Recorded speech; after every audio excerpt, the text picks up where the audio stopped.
পিরোজপুরে পয়সা মালটা নামে জনপ্রিয় এই মালটা দিন দিন সবার কাছে জনপ্রিয় হয়ে উঠছে। বাণিজ্যিকভাবে এই অঞ্চলে চাষ হচ্ছে মালটা। এবছর উৎপাদিত মালটার প্রায় 30 থেকে 31 কোটি টাকা আয়ের সম্ভাবনা রয়েছে। এক সময় বাংলাদেশের পাহাড়ি অঞ্চলে চাষ হতো মালটা, কিন্তু বর্তমানে ফলটি আর পাহাড়ে সীমাবদ্ধ নেই। দেশের সমতল ভূমিতেও মালটার চাষ করে সফলতা পেয়েছেন পিরোজপুরের চাষিরা। উৎপাদন খরচ কম এবং স্বাদ ও ঘ্রাণে অতুলনীয় হওয়ায় জেলায় বাণিজ্যিকভাবে চাষ হচ্ছে এই ফলটি। পিরোজপুরে উৎপাদিত মালটার পুষ্টি ও গুণগত মান আমদানিকৃত মালটার চেয়েও অনেক বেশি। এছাড়াও মাটির গুণাগুণ ও আবহাওয়া অনুকূলে থাকায় কৃষি নির্ভর এই জেলায় রয়েছে মালটা চাষের ব্যাপক সম্ভাবনা। বছরের এই সময়টিতে সবাই পিরোজপুরের রসালো মালটা ফলগুলোর অপেক্ষায় থাকে। সারা দেশে এই মৌসুমী মালটার চাহিদার কারণে পিরোজপুরে গত কয়েক বছর ধরে বাড়ছে মালটার চাষ।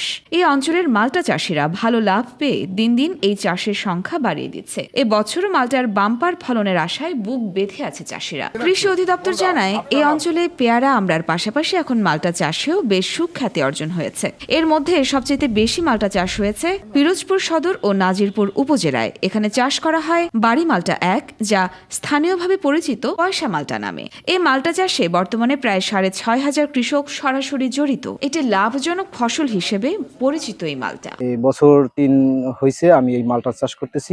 আল্লাহ পাকের এটা একটা লাভজনক ফসল। আমার বছরে প্রায় 50,000 থেকে 60,000 টাকা আমি ইনকাম করি। আশা করতেছি বছর ফল মোটামুটি আইছে এবং আমি বিএস মালটা লাগাইছি। এটা যেটা লাগাইছি এর উপরে মালটা আমি লাগাইছি।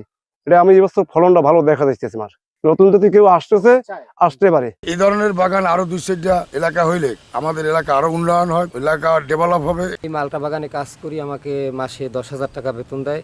তাছাড়া আর্থিক সহায়তা সে করে, অনেক দিক থেকে আমার সুবিধা অসুবিধা দেখে। তা নিয়ে আমি খুবই ভালো আছি বউ বাচ্চা নিয়ে। পিরোজপুর জেলায় 430 হেক্টর জমিতে মালটার আবাদ হয়ে থাকে। এখানে ফলন হয় প্রায় 4,610 মেট্রিক টন।